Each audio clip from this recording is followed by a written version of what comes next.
that the MMR vaccine was associated with autism. Talking with Thompson as it unfolded felt like a spy movie. It led me to secretly record phone conversations with Dr. William Thompson, which I did in the state of Oregon because it's illegal to secretly record phone conversations in the state of California. Dr. Thompson freely admitted that he had covered it up, and his associates at the CDC had also covered it up.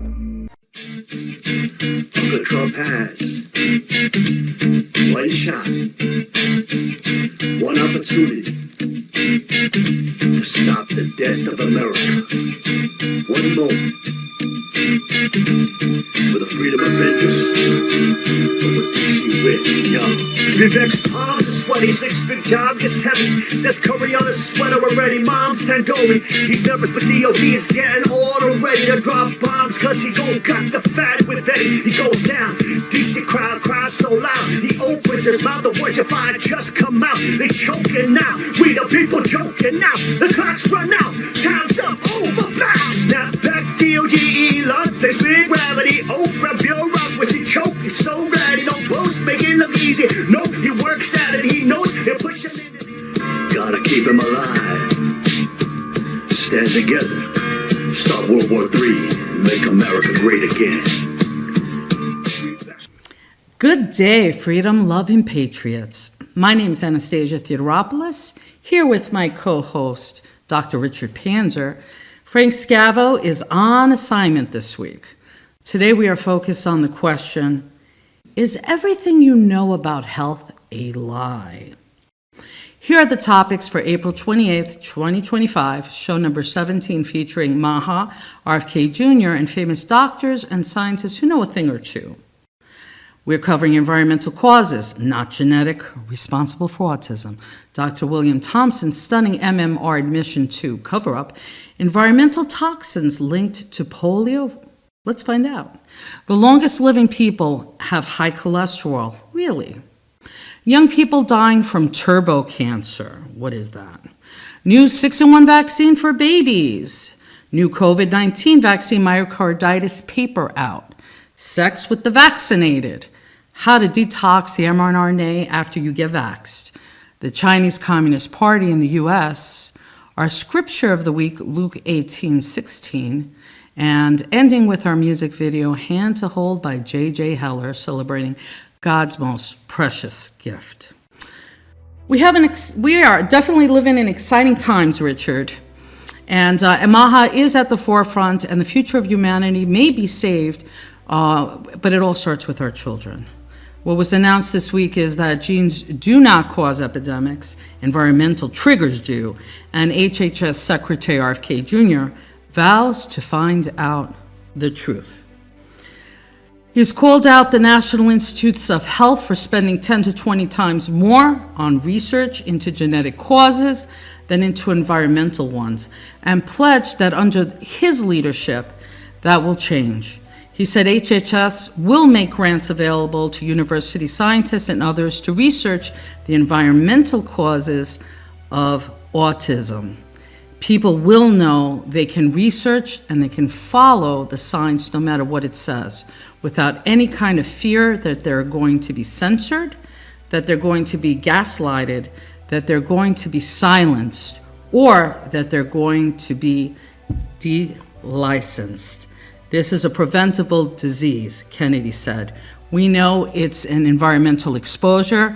It has to do with genes. No, it does not. Genes do not cause the epidemic. It is the environmental triggers.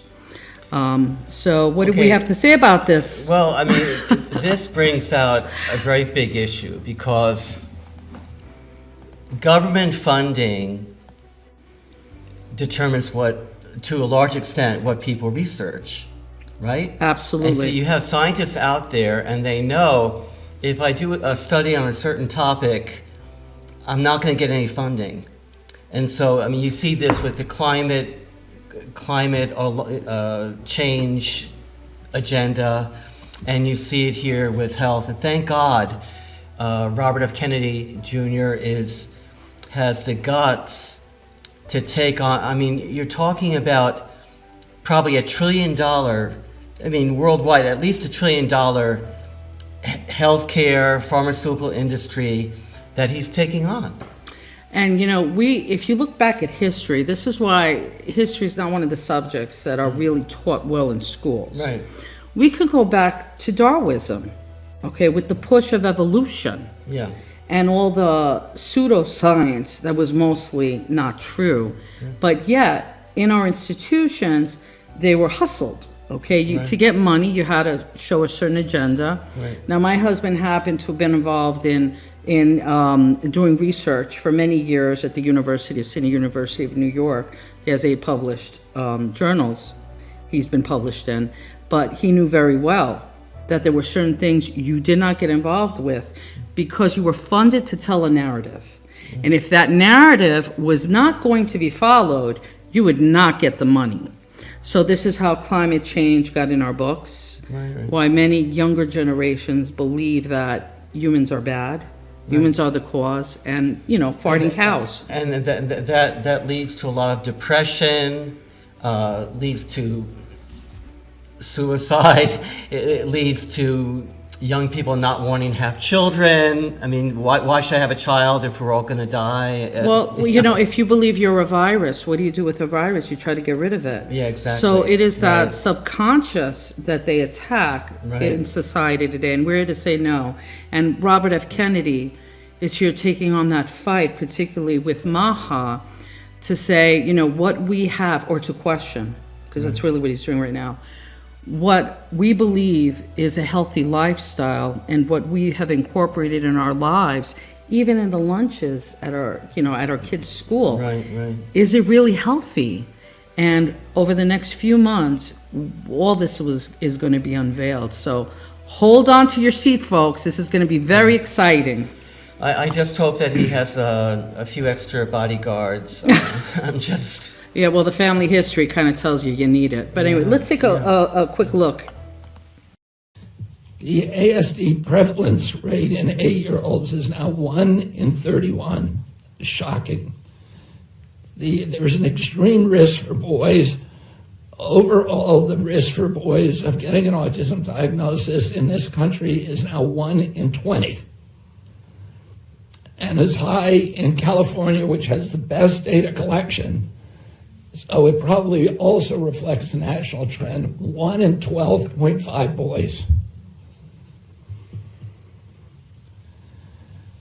This is part of an unrelenting upward trend. The prevalence 2 years ago was 1 in 36. Since the first ADDM report in 1990, which was 1992 births, autism has increased by a factor of 4.8. That's 480%, I believe. The first ADDM survey was 22 years ago when prevalence was 1 in 150 children. In all the core states, the trend is consistently upward, and most cases now are severe. So about 25% of the kids who are diagnosed with autism are nonverbal, non-toilet trained, and have other stereotypical features, head banging, tactile and light sensitivities, stimming, toe walking, etc. That is scary, and I mean, and if it is confirmed that it's being caused by environmental toxins or related to food, I don't know what the factors are they're looking at. I would say, is it almost criminal or is it criminal?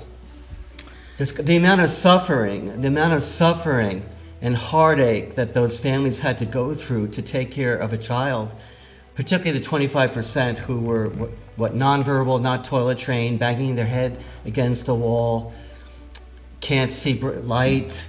I mean, it's like a living hell. So, personally being affected by this, where I have 3 children in our family who have gone through this path, it's not bad enough that your child's health is so detrimented. what I find also incredibly difficult and offensive is when you spend 10 to 20 times more money focused on the genetics of human beings and how you could get affected, which is criminal, because instead you should be focused on, because if your body, you're born, you're pure, well, what's affecting you? It's your environment. And I think this is huge what R.F. Kennedy Jr. is doing, particularly knowing him and his work for years with environmental causes. And he's always been an attorney to represent the victims. Usually it's been against big corporations who have misused and the environment in a lot of ways. But now, it's really about saving the children who are the future for tomorrow. And it's highly offensive that parents are almost put on a red herring. They go and they do DNA tests. Oh, we have this weak gene. Well, guess what? Every human being has a weaker gene, has a stronger gene, and that makes up who we are. So the fact that now we're focused on the real cause, I have no doubt, Richard, that by September we will have the answers and it will shake the world. But the media, Big Pharma who runs it, will have a very hard time trying to shut it down, but they will, just like they did with the court hearing a few months ago against fluoride, where only right now 5 states are getting rid of fluoride in their water. Does anybody know this? Okay, New York, our neighbor, you still have the fluoride in the water. What are you doing about it? People have to stand up and they have to know. The other issue in my mind is that we have to stop allowing pharmaceutical corporations from advertising on mass media, because there's so much money involved. It's a form of control.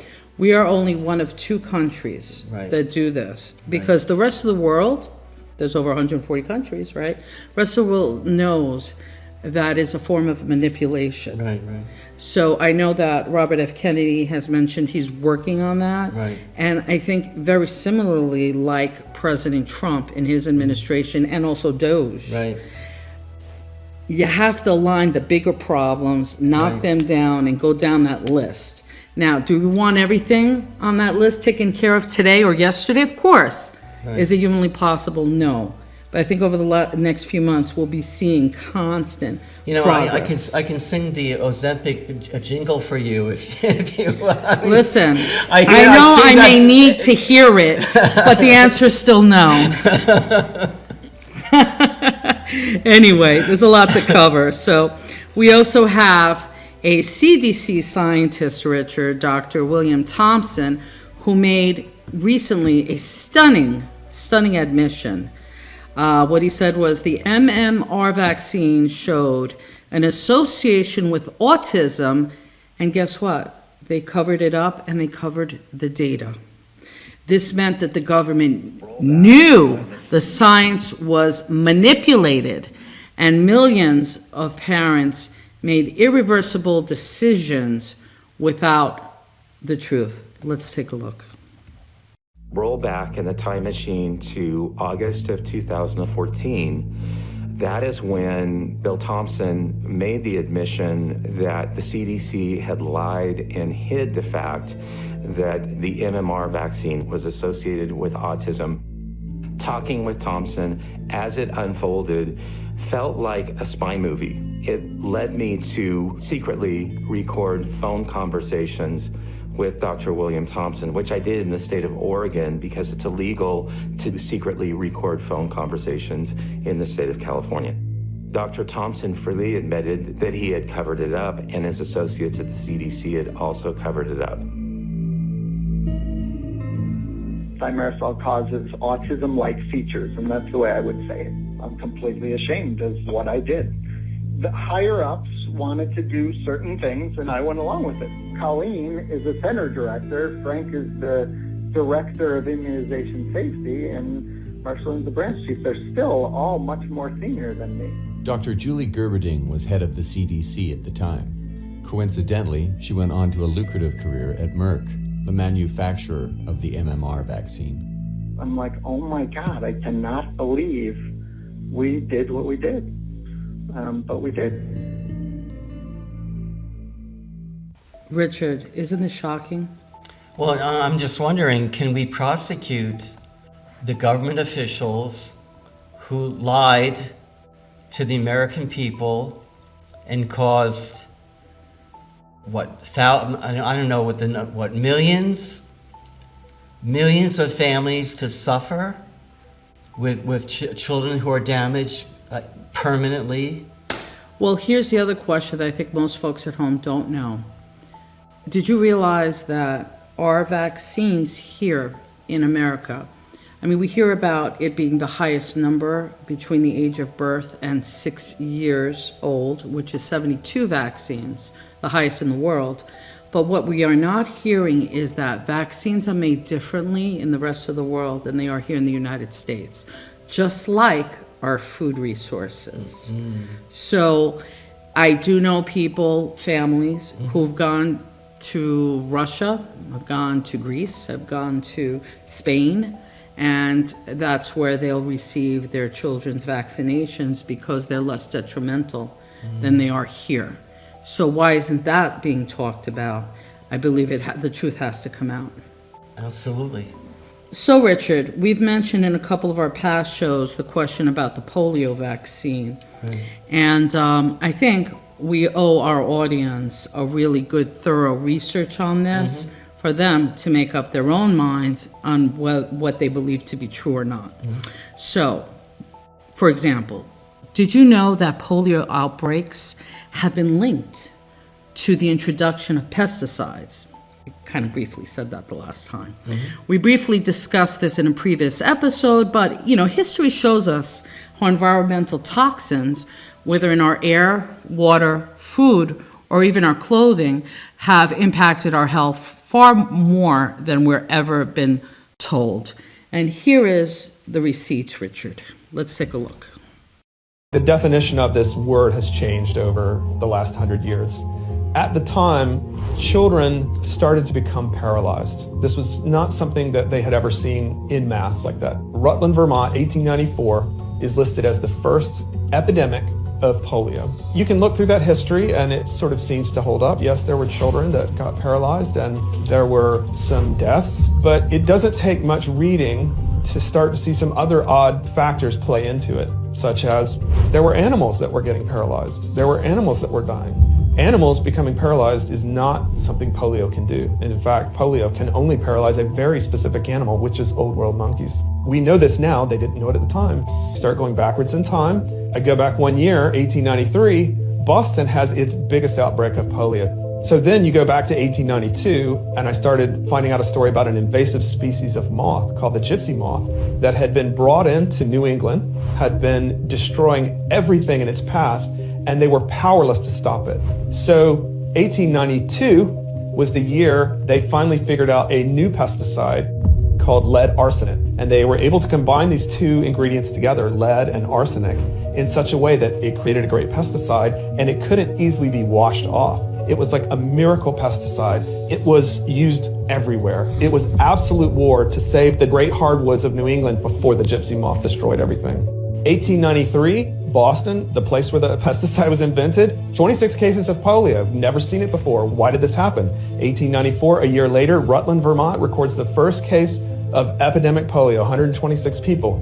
Horses, chickens. There are many viruses and bacteria in the world that can paralyze. The question is, why were animals being paralyzed? Why were children having seizures and convulsions? This is not a hallmark sign of a polio infection. This is a hallmark sign of pesticide exposure. Why did children start becoming paralyzed? The very year, the very location, the very quadrant of the country where this new pesticide was invented. This lead arsenate was super sticky. It was on the fruit that people ate, kids ate. I can't express to you enough how liberally this pesticide was sprayed. There was zero concern at the time for toxicity. They had things called cattle dips, which were essentially man-made ditches where the cattle were literally run through these troughs to coat them in this stuff. And it couldn't be washed off. That's sort of a key component. And that would eventually go through the cow's milk and into people as well. Did the people that were applying this, the farmers, did they stick with a prescriptive formula? There was no regulation on this. They would go there and pick up a bottle of lead. They'd pick up a bottle of arsenic. They'd combine it based on what they heard at the local farmer's market. It was the wild, wild west. So as this story progresses, we're spraying it more and more and more at higher and higher concentrations to kill these moths. You can trace the spread of polio alongside the spread of the gypsy moth as it expanded from Boston into... I'm shocked because I always believe that the narrative that I have heard for 7 decades is the polio vaccine saved children from being paralyzed. Well, what we don't know about history, again, it's that expression, those who write history define history. Right. And I think there was too much money involved in the Industrial Revolution, in these pesticides to save the trees or whatever they were saving at that time.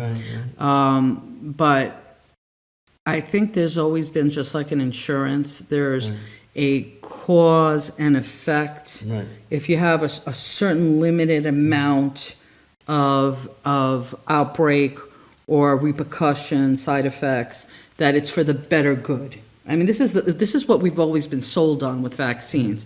It's the greater good. Right. As long as the kids aren't dying from measles, which you never used to die from measles, we're that old. Okay, you might be too. Right. Or chickenpox, they're not dying from chickenpox. Well, no one really did. But we have to really look at history and look at the facts as that were just described right now so that it doesn't happen again. I mean, look, if people are interested, there's a lot more research than we can show here today.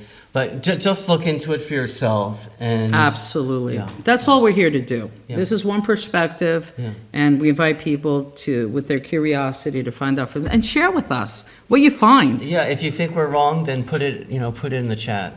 Yes. Exactly. Yeah. So here's another thing that's very interesting. Since the 70s, a lot of our Western medicine and focus has been on what? High blood pressure, diabetes 2, and one of the big ones is cholesterol.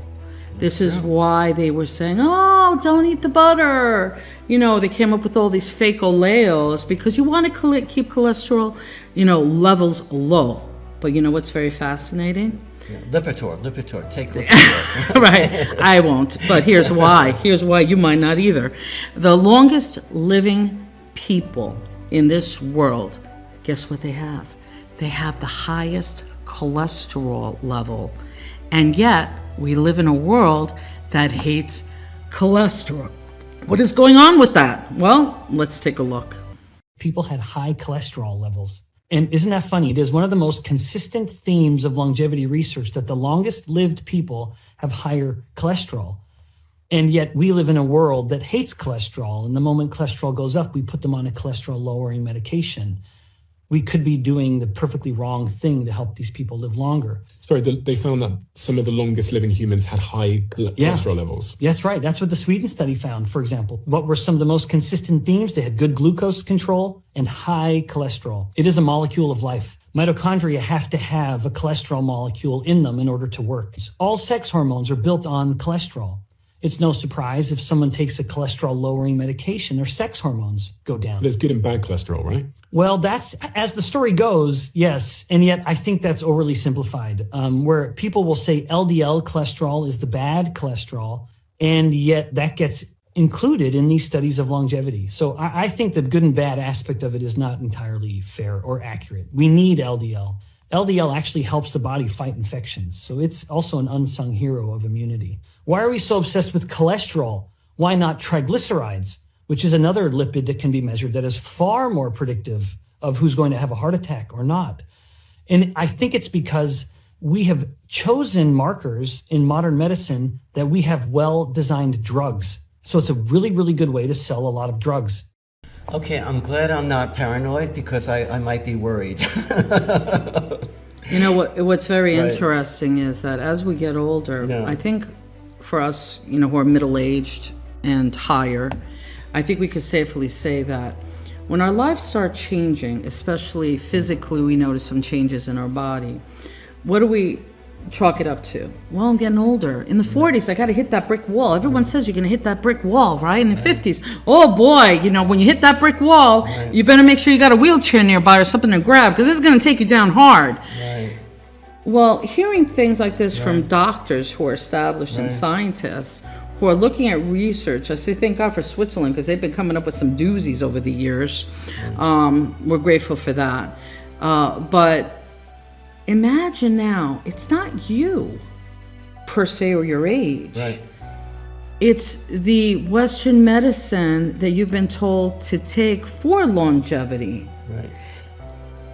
I mean, look at the fat-free food mega industry. I mean, I personally don't consume any of that. Okay, No, either does my family. But because you got to raise calories, take out fat.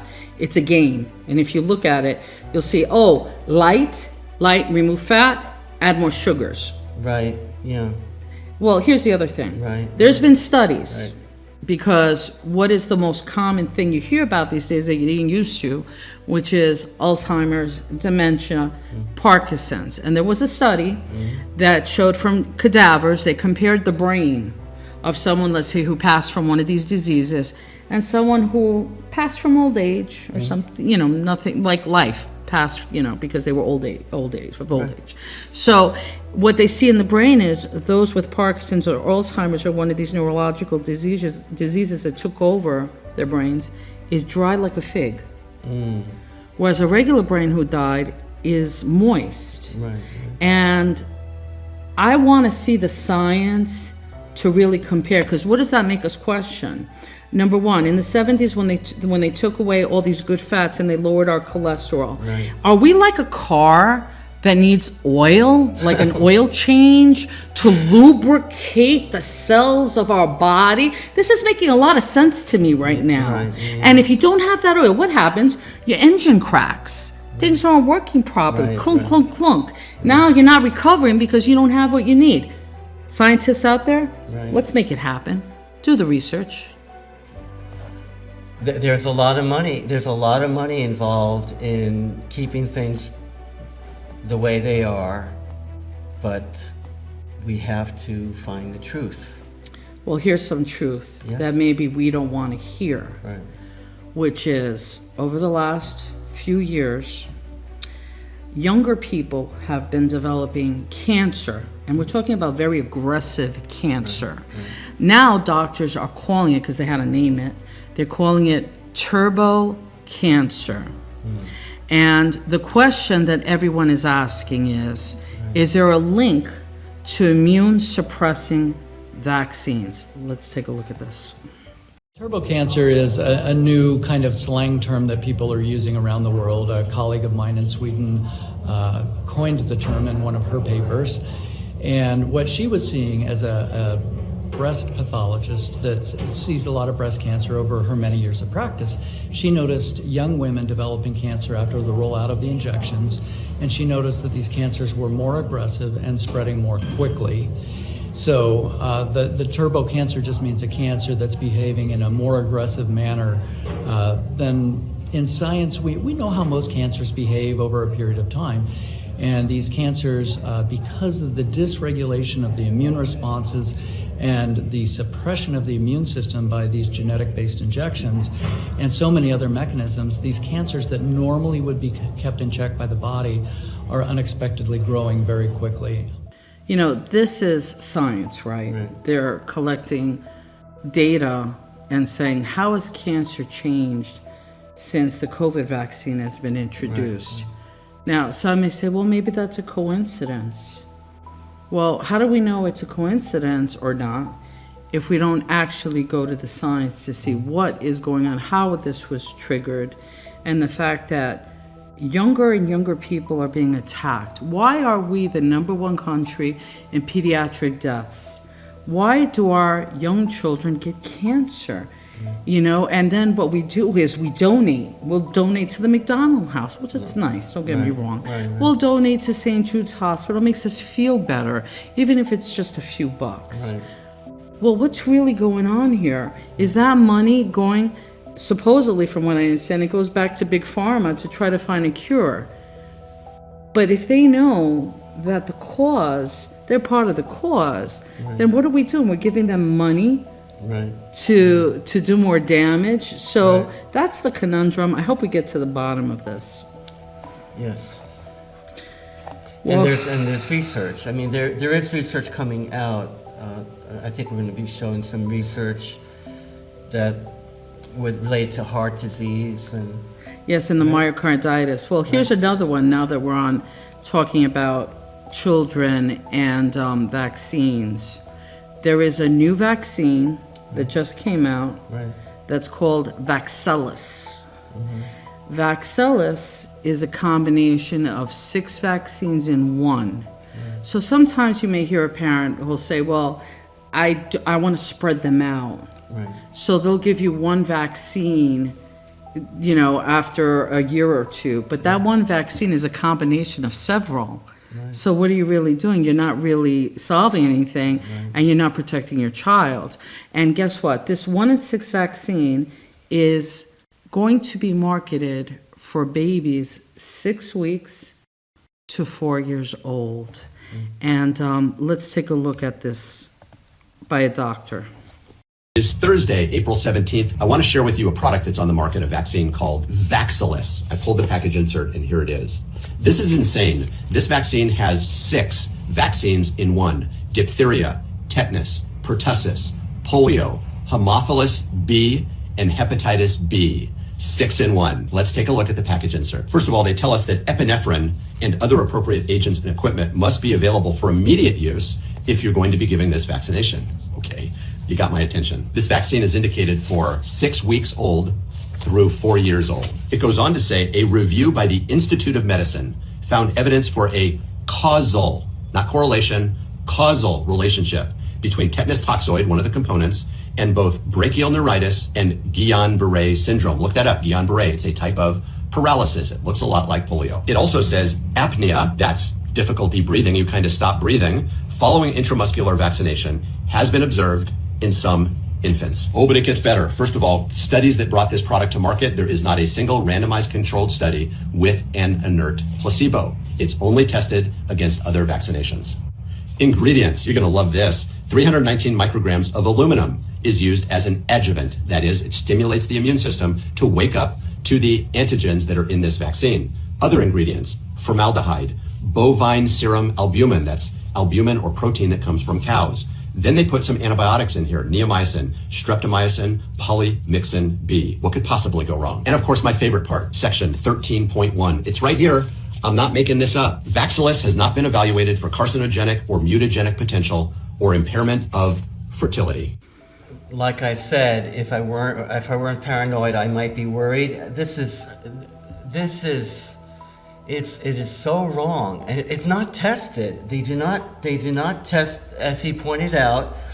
They do not test it with a placebo. They test it compared to other vaccines, and so what do you don't know. What it all comes down to is this. Yes. Robert F. Kennedy Jr. said this a few weeks ago. We have to get rid of the blanket immunity that these vaccine companies have because of the 1986 law that was created that Reagan signed off on. Until we do that, there is no accountability. And what's happening is you have parents who are so excited to have their first child, possibly. They just got married, and what was the reason of getting married? To start a beautiful family. And that emotion that we all have as parents, to say, my God, this is a miracle inside the womb, and I want to protect it. And it finally comes out, and it's beautiful and small and precious. And we swear, without even taking an oath, but we know it's in our DNA, that we will protect this beautiful baby for eternity. And now we walk into the doctor's office and they say, we want to keep your child healthy. Here is the calendar. Here are the vaccines they must take. And you blindly surrender your trust and faith into a medical society. And then all of a sudden, your child hits a fever of 106. and goes into epileptic seizures and can never look at you straight in the eye. Right. And then you just tell them, most of them will say this, it is a coincidence. And here is even a worse scenario. Right. You bring your baby home. Yeah, your baby might have a fever. Some people chalk it up to growing pains or something that you're fighting, right? You go to bed. You're breastfeeding your child in your bed. Next thing you know, that child doesn't wake up. Right. And they call that sudden death syndrome. Right. Now, the reason why they call that, and they've never looked into it for anything else, is because they do not want to look into the fact that your child may have died from vaccine overdose, lead, mercury, where their immune system is so weak that when a mother is actually breastfeeding, Right. a child has certain sensations when they're born. They're tested for this, right?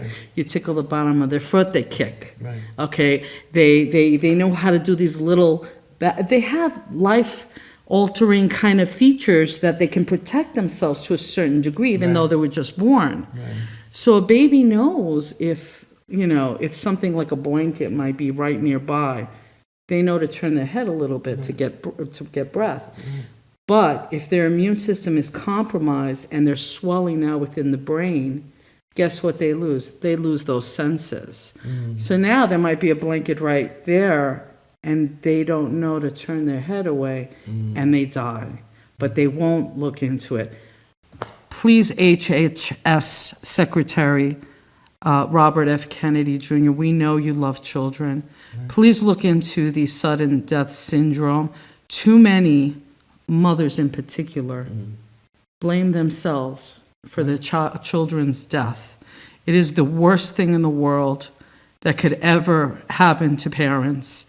Look into it and lighten their hearts a little bit. Right.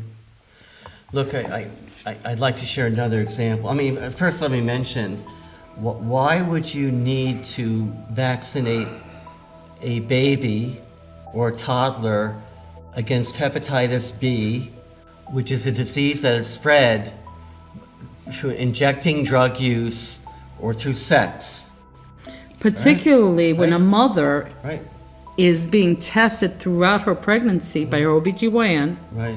So obviously you know this person is not a drug addict. Right. Therefore you know they don't have that in their blood system.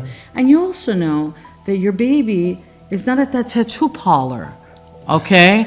Yet, okay? Maybe yet. might not be there for 20 years if ever, right? Yeah. So how would you get hepatitis B? Yeah, I think that could wait for sure. I want to give another example of this, giving vaccines to children, and this had to do with the COVID vaccine. And there was a test. There was a test conducted in Cincinnati, and let me just read. Consider the case of Maddie DeGaray, a 12-year-old girl in Ohio who participated in the trials of the Pfizer COVID vaccine, quote, vaccine, at the Cincinnati Children's Hospital. After receiving the second injection, she cannot walk and she cannot feel her legs. She receives nutrition through a tube. She has constant pain in her stomach.